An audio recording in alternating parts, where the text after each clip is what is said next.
Welcome to the Depth Dive. We are going deep on the journey of astronaut Sunita Williams.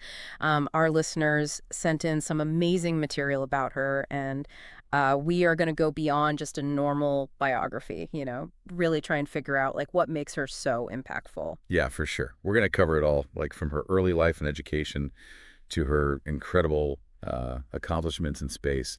Really, dive into the key moments and like the impact she has had. Sunita Williams, right? Yeah.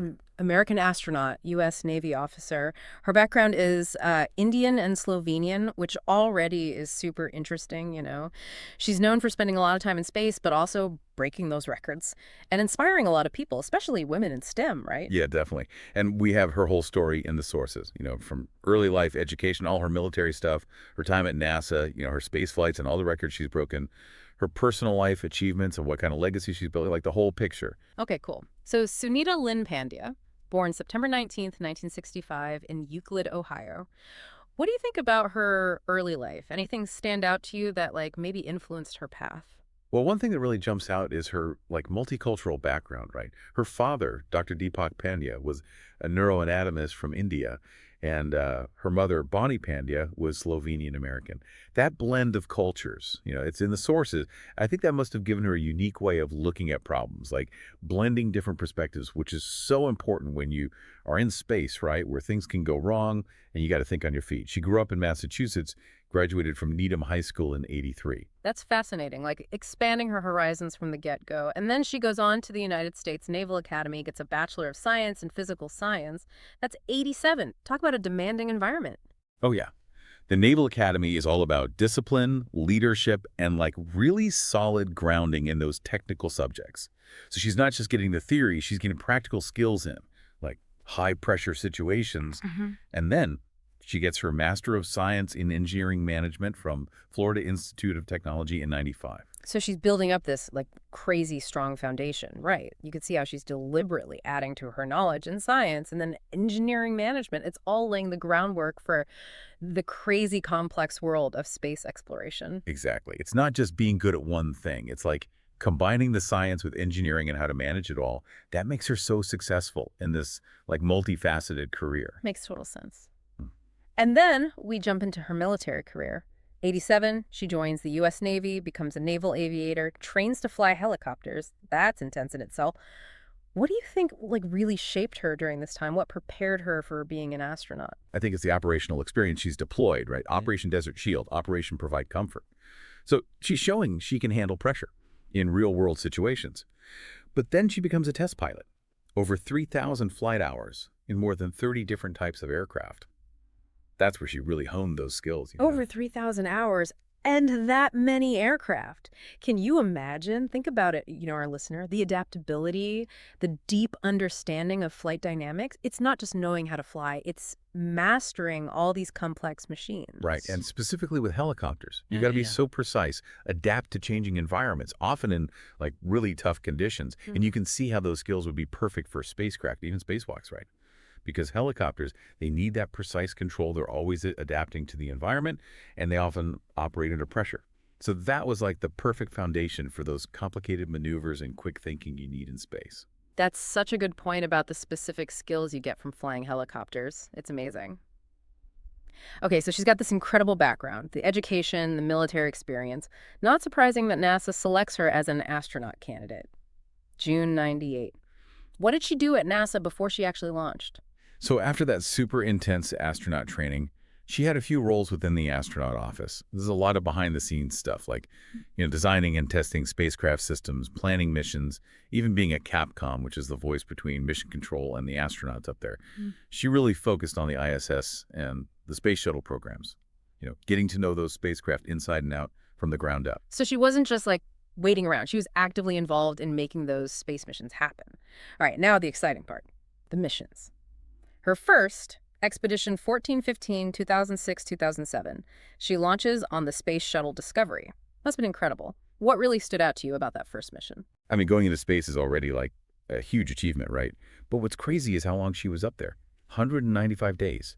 At the time, that was the longest spaceflight by a woman. Just imagine the physical and mental toughness to live and work in space for that long. Absolutely. And during those 6 months, she did 4 spacewalks, Yep. over 29 hours outside the ISS. Those are the EVAs, extravehicular activities. Remember, listener, you're in a vacuum, relying on your life support system, doing complicated tasks, all while tethered to the station. It's extreme. Totally. Those spacewalks are essential to keep the ISS going, Yeah. maintaining it, fixing stuff, upgrading it. And they're so meticulous, the preparation, the training. You need incredible composure and skill to get it right in that environment. She did 4 of them on her first mission. Amazing. And then, get this, she runs a marathon in space. The Boston Marathon, no less. Imagine that. Tethered to a special treadmill, orbiting Earth. I mean, it's more than just fitness, right? It's a statement. Oh, yeah, for sure. Running the Boston Marathon in space, tethered, with all those weird conditions, it shows crazy mental strength.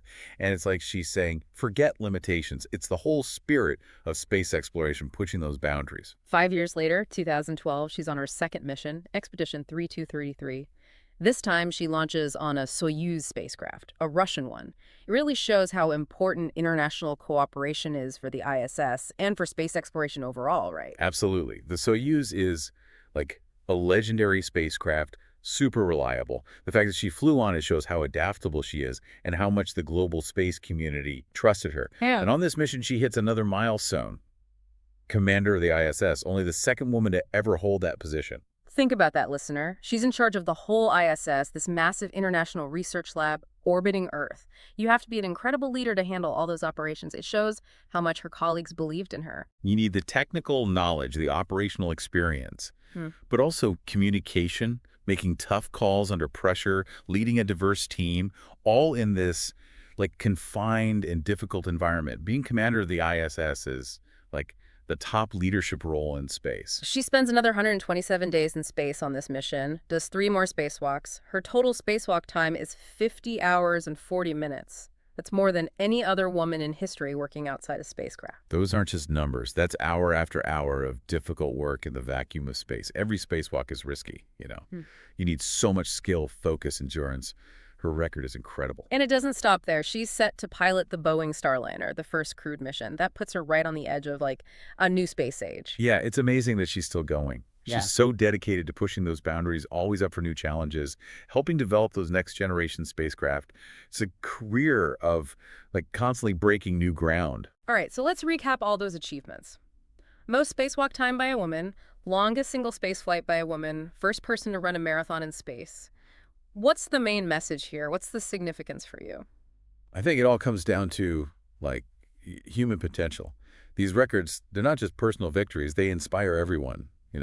They make us rethink what's possible. They show how resilience, skill, and pure determination can lead to like groundbreaking stuff, even in the most extreme situations.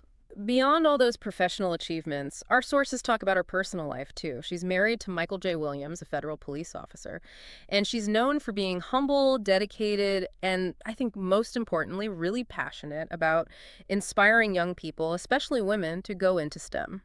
That part of her story is so important. It shows that even people who do these amazing things on a global scale can stay grounded and want to give back to their communities. Her encouraging that next generation in STEM, that's a big part of her legacy, sharing the opportunities she had. Absolutely. She's a trailblazer, right?